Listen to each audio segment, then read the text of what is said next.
أعوذ بالله من الشيطان اللعين الرجيم بسم الله الرحمن الرحيم الحمد لله رب العالمين ولا حول ولا قوة إلا بالله العلي العظيم إن الله وملائكته يصلون على النبي يا أيها الذين آمنوا صلوا عليه وسلموا تسليما اللهم صل على محمد وآل محمد وأجل فرجهم. ثم السلام على آله الطيبين الطاهرين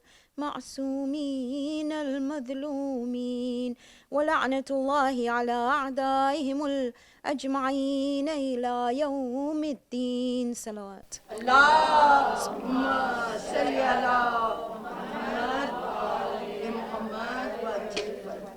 رب اشرح لي صدري ويسر لي أمري واحلل عقدة من لساني يفقه قولي.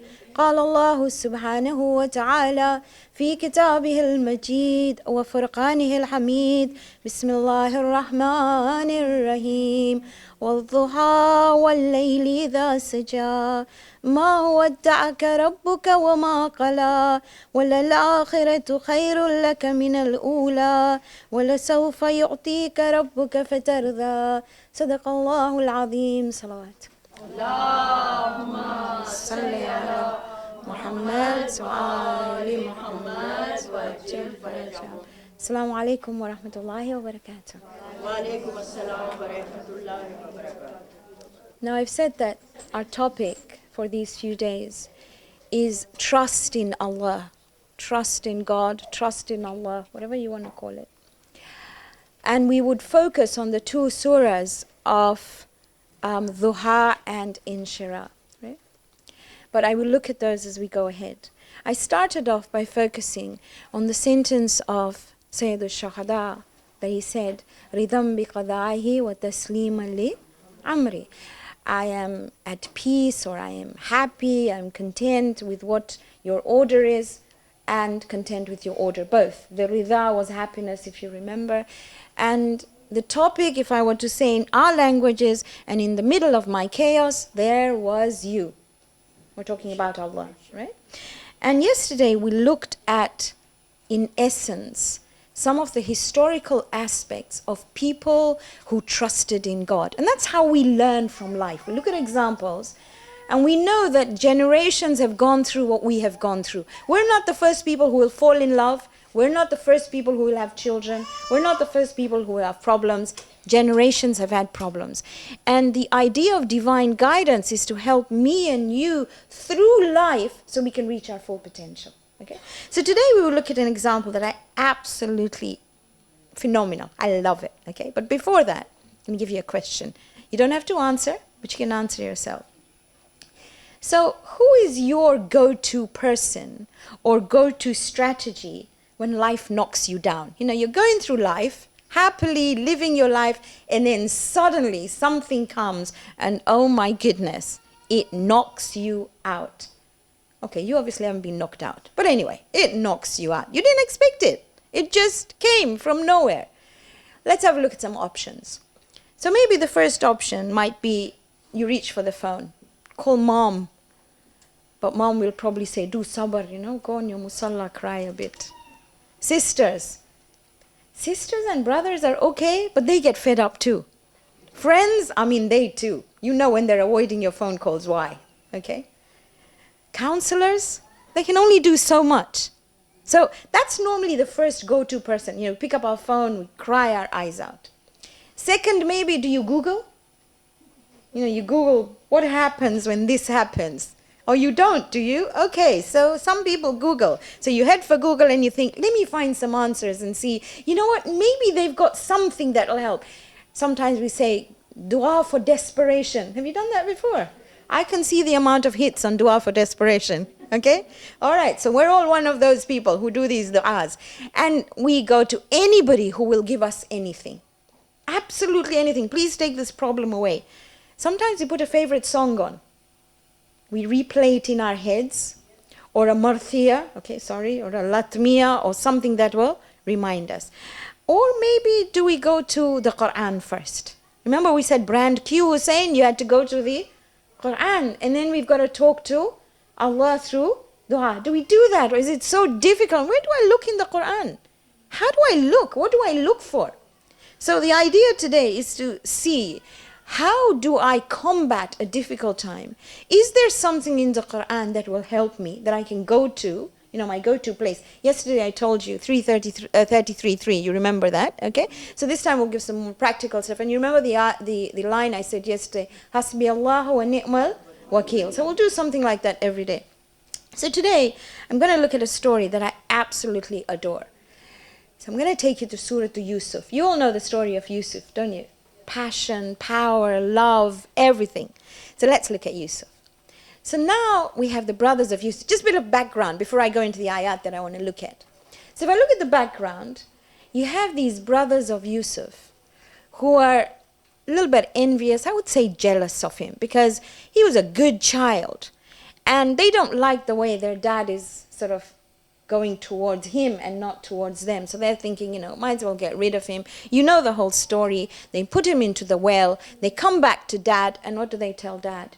A wolf has eaten Yusuf. You all know that, right? Okay. So this is what happens to them. Now, I'm just going back so you understand where the story comes from. Now, we find that Allah in the Quran, this is Surah to Yusuf, if you look at Ayah 83, He describes Yusuf as Yaqub, who is the father, as someone who has sabrun jameel. Beautiful patience. Not just patience. Sabrun jameel. Beautiful patience. So this trust in Allah, there are 2 bits or 3 bits to it. One of them is beautiful patience, not just patience. Then there is hope. You know that? Real hope. And we'll see it in this story. And there's no despair. Okay, so let's start looking at this story. Now, he doesn't say anything to them. He's quiet. He doesn't complain to them or anything. He just looks at them and thinks, yeah, okay. They're going to believe him. He doesn't believe them, but he doesn't say anything. They come to him a second time. This is about 20 years later. I don't know whether in the news you've watched the whole documentary about Madeleine McCann. Have you watched it? It hurts me every time I watch it. My heart just, if you lose a child, if Allah takes away a child, then you can't fight with Allah. Because you say, Inna lillahi wa inna ilayhi raji'un. But when you don't know where your child is, any mother, your heart sort of goes out to them. This is Yaqub, right? Now the second time they come to him, now what happens then? There is a drought. There is a really bad drought. And the only way you can get food is if you go to Egypt. This is how Yusuf had planned it. You go to Egypt and you can't say, I have 7 people at home. You can't do that. Everyone has to go and everybody gets a bag. So if there are 7 people, you got 7 bags. So you can't say one person is representing. So this whole people took a whole group from Sham, which is where they lived, and they went to Egypt to get their bags. That's why all the brothers went. And you know the story, which is literally in detail in Surah Yusuf, that Prophet Yusuf wants to hold his brother Binyamin, so they put that little cup into his bag. So now they come back, but now there are no lies. They're telling the truth. They are telling their father, we have now lost Binyamin. Can you imagine? All this time their father has not complained at all. Now let's see what Quran says. And I'm going to go through each word so we understand, okay? This is Surah number 12, Ayah 84. You got this? 83, 84. We're going to look up to 86, 87. He says, وَتَوَلَّى عَنْهُمْ. When now they come back and tell him that the second child we've lost, he turns away. He goes into his room. He locks the door. He doesn't go there. وَقَالَ. Now Allah records this. He says, Ya asafa ala Yusuf. Asafa is when anger and grief are sort of mixed together but you have a frustration because you can't do anything. That's asafa. Ya asafa ala Yusuf. That's what he says. What does he say? Does he say Ya asafa ala Binyamin?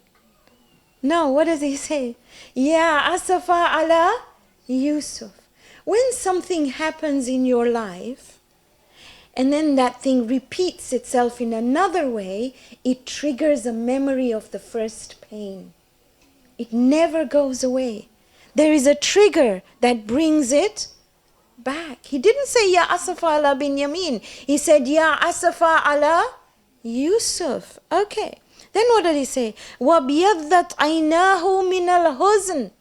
His eyes became white because of the sadness. There are two types of sadness, and we will see it in this surah. I'll mention it now. One is bath. You know, batha in Arabic means to spread. Okay? Bath is that grief that spreads inside you. It's there from the past. It's hidden inside you. Huzn is fresh grief. Okay? And huzn is a continuation of the freshness of the old, if you understand what I'm saying.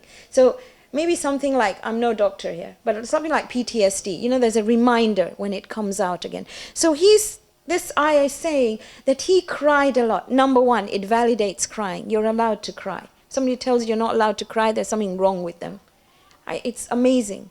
When somebody goes through grief, we say, oh, don't cry. Really? Why?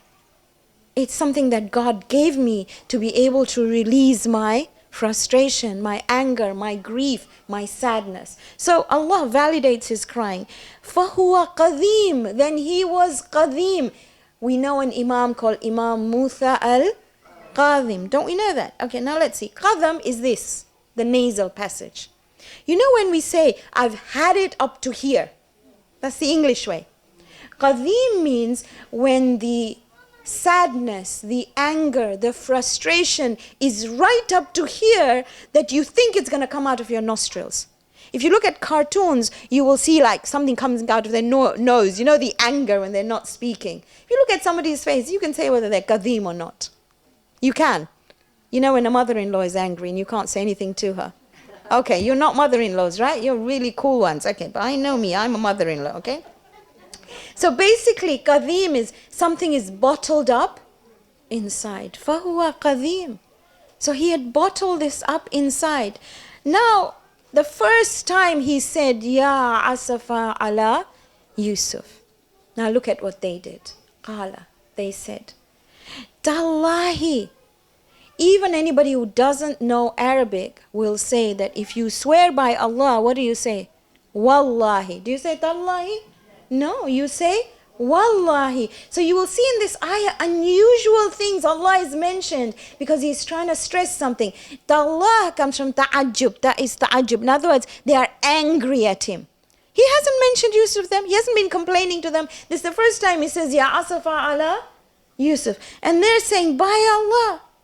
They're saying, Tafta'u, tadhkuru. What's wrong with you? Tafta'u basically is trying to say they're emphasizing their anger, their frustration. You mean you're still worrying about Yusuf? You're still going on about Yusuf on and on and on and on? So in my language they're saying, what's wrong with you, old man? Stop it. Why are you going on and on about the same thing that happened 20 years ago? He hasn't said anything. He's just been crying. He didn't say anything. He didn't say a word. You and I cry over Hussein and they say, why are you crying 1400 years later? So they are shouting at him. Are you still going to talk about him? And then they say, Tadhkuru Yusuf, hatta takunu haradhan, until you become harad. Harad is when somebody has a terminal illness. You know, like, oh my goodness, you're just going to lose it now, okay? They're telling their father this. Oh, takuna min al-halikin. Or you know what? You're just going to die. Is that what you want?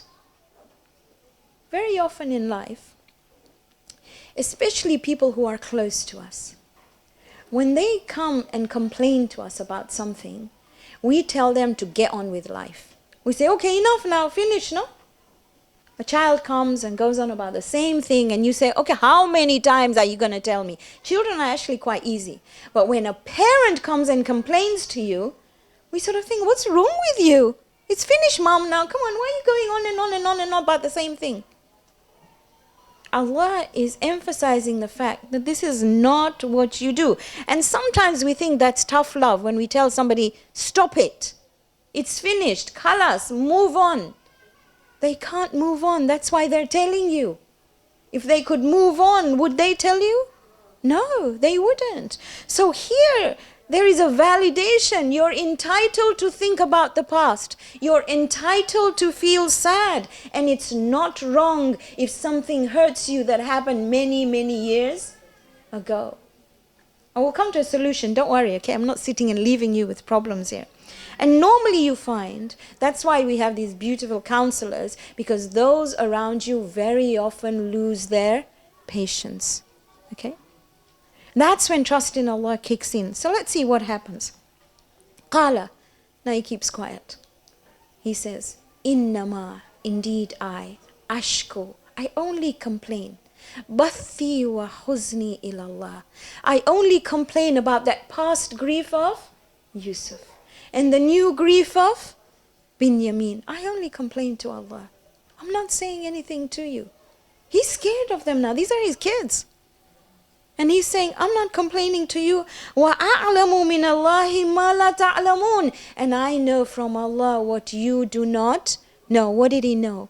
He knew that Allah kept his promises. He knew that you always think positively about Allah. He knew that whatever the result, بِيَدِهِ الْخَيْرِ إِنَّكَ عَلَىٰ كُلِّ شَيْءٍ قَدِيرٍ. That the result is always khair with Allah. So there was always a positivity, just like Sayyidah Zainab. مَا رَأَيْتُ إِلَّا جَمِيلًا. She was completely broken, totally broken. You cannot imagine where she was. Yet she says, I only see beauty. So when you have a situation in life where you are utterly helpless, where those around you do not understand, reach out for help. You have to reach out for help. But always know that depend only on Him. On the flip side, when somebody comes to you, then oh my goodness, sometimes it takes only a word. Sometimes it takes just silence and listening. And sometimes it takes a hug to make you better. It just needs somebody to say, it will be okay. Give it up in His hands. Third thing, ask people to pray for you. Because when a sinless tongue prays for you, oh my goodness, it can move mountains. When I say a sinless tongue, somebody else's tongue has not committed, or somebody else has not committed your sins, right? So when they pray for you, they're praying with a sinless tongue. Reach out to people, especially people who carry the brand Q Hussein. We're so scared. Because we think if we tell someone, they will look down upon us. I told you, suffering we think is a stigma. It's not a stigma. It happens to all of us. Happens to absolutely every single one of us. Let me tell you a story that might assist. I remember an Umrah when we went, when my youngest daughter was just 3.5. Now 3.5 is barely an age where you understand. And she had a book in which she used to write, in her own writing. She used to write a wish list of everything that everybody said. But what caught her eye was the last day before we were leaving, somebody came to our house to give us something. You know, they give you stuffs, and it's quite cute. And she said, I need you to do a dua for me. And she was standing near me. And they said, you know my cockatoo, little bird, my cockatoo has escaped, and I'm really sad. The first dua this child did when she saw the Kaaba was what? Auntie's cockatoo has disappeared. 5 minutes later, Auntie calls on the mobile and said, my cockatoo has come back. Birds don't come back just like that. You know that? Okay. This is because there is a dua that comes from the heart. She got no benefit from that cockatoo coming back. She didn't even know who that auntie was. And it's really important. Reach out to people. So what are they going to do? They'll talk about you? When somebody talks about you, my mother used to say that if you lift your dress, it is only your petticoat that's going to show. So if they talk about you, it's only them they are letting down. But if they are mu'mineen, they will pray for you. They will pray for you sincerely. So that's one thing we need to do. So, and remember this ayah, 1286. Please don't forget. I'm not asking you to make your phone code, no. But pray for it. Innama ashku bathi wa huzni ilallah wa a'lamu minallahi ma la ta'lamun. Even if you don't know that much. I complain of my grief only to Allah. So at the end of the day, you're depending on Him. So let's go back again. It's okay to cry. It's okay to reach out. Even if the person who's listening might think you're a bit irritating. It's okay to listen. In fact, it's awesome to listen, even if you think they're repeating it again and again and again. You're entitled to your emotions. That's why God gave them to you. The day you stop having emotions, it means you're dead. The day you stop hurting is the day you're dead. So when somebody says, don't hurt, there's something wrong with them. They're telling you, die. You understand? That's exactly what they're telling you, okay? And it's really, really important. And know something. You and I don't know what's in somebody's heart.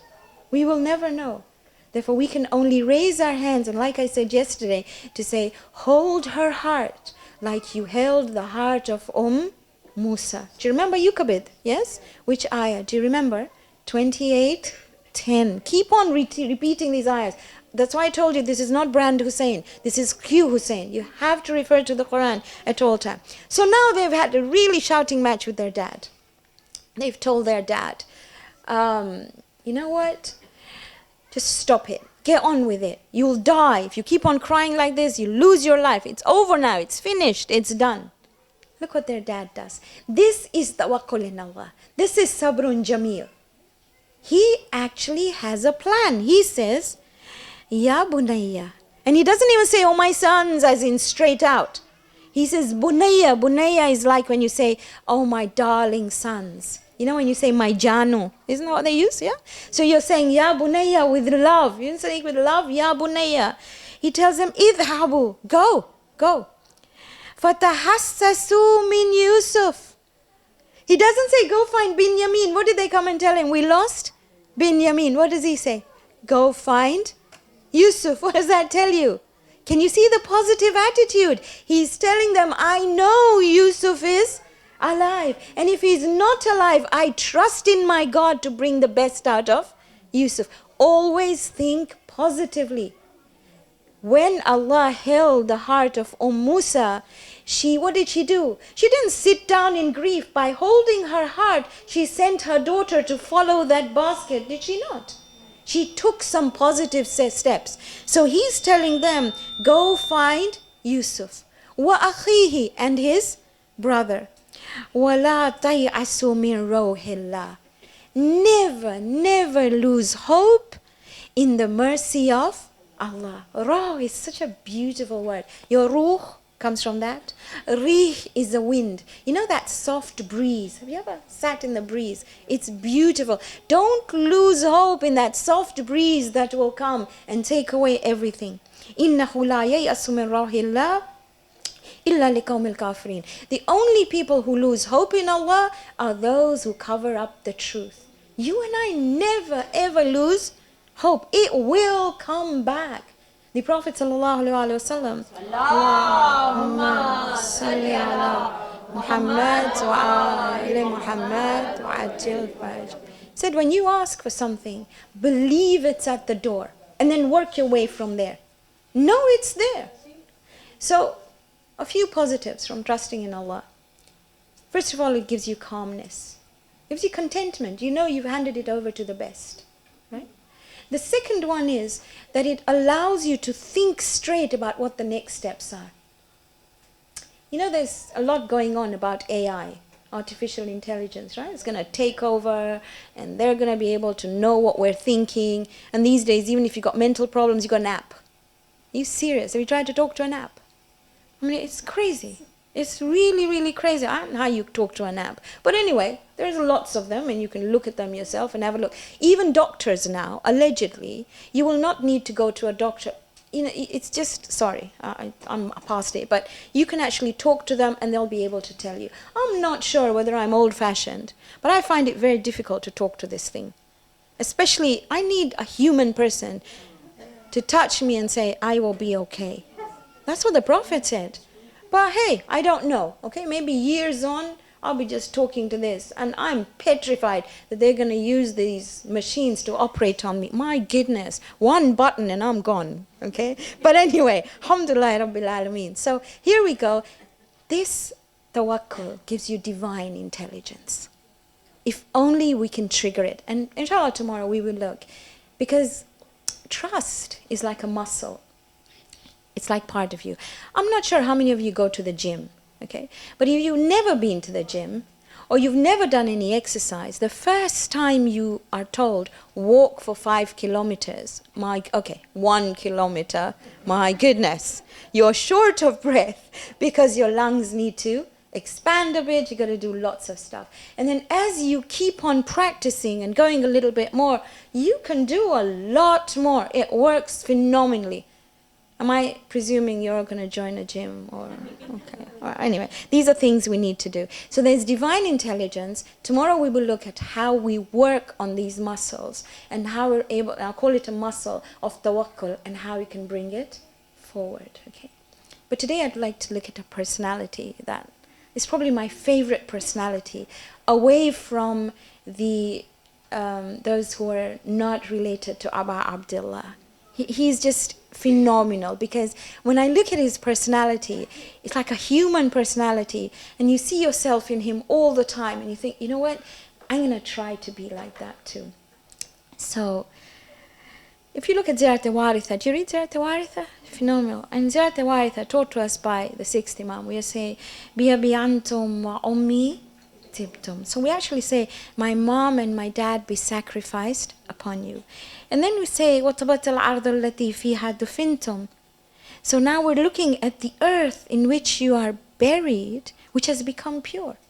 And part of that earth is talking about the personality of Hur. Right? Phenomenal personality. So first let's look at Hur. Okay? Hur is the one who diverts Imam's army. Number one. Okay? 2. He's the one who, when there's tents or camped near the river, he moves them away. That's Hur. Hur is also in the meeting where they decide to stop water. He didn't protest. Hur is the one who calls for extra reinforcements. You good with that? That's Hur. Okay, these are his things. Why did he do that? Because he was a phenomenal general. That was his job. His job as general of that army was to be able to make sure that that army won. And he had a single-minded focus on how he would win. That's the way he was. Okay? In life, many of us, and you will find if you read the books of people who are successful, they are only successful because they are focused on what they do and they don't look either side. That's what they do. When they wake up in the morning, they can push aside their emotions and they can just walk through. That's the focus they have. This was Hur. But there is a bit of agitation. He is agitated. And the reason for his agitation on the 9th of Muharram is a few things. One, that when he held that rein of the horse of Aba Abdullah, and Aba Abdullah told him, the way you are behaving, may your mother cry for you. He said, I would never repeat that for your mother. So he had recognized the status of Sayyidah Fatima. So that was a recognition. Okay? Slight recognition there. So on the 9th of Muharram, when he is about to go to sleep, because generals need their rest. People who are focused, don't worry. These are not people who toss and turn. Huh? They will take a Valium and they will go to sleep. But they will sleep. So he's out there wanting to sleep, but in the background he can hear Al-Atash, Al-Atash. The children are crying. We are thirsty. Now, when you look at me like that, we hear of the thirst and the hunger of the children of Yemen every single day. But you know what? We have one of these things. I can switch off my television from my phone now. You just click it shut. You don't want to look at the bad news. He couldn't do that. And when he sleeps, Shaykh Abbas Kummi in Nafsul Mahmoon says that he sees Sayyidah Fatima. She only comes in his dream because he has recognized her status. And she says to him one sentence, Hur, what did my son do to you? And Hur, what wrong have these children done? He cannot sleep. He tosses and he turns until Fajr. When he wakes up for Salatul Fajr, if he does ever sleep, he comes out of his tents and the first thing he sees is that his soldiers are putting water on the hooves of the horses because they couldn't put their hooves down. These are horses. They're used to the desert. But it is hot. And he is thinking of the children who in the background are saying, Al-Atash, Al-Atash. There is a momentary paradigm shift. You got to understand what a paradigm shift is. I don't know whether you should read books on emotional intelligence. EQ was a word coined for emotional intelligence. Let me just tell you a story in between your crying.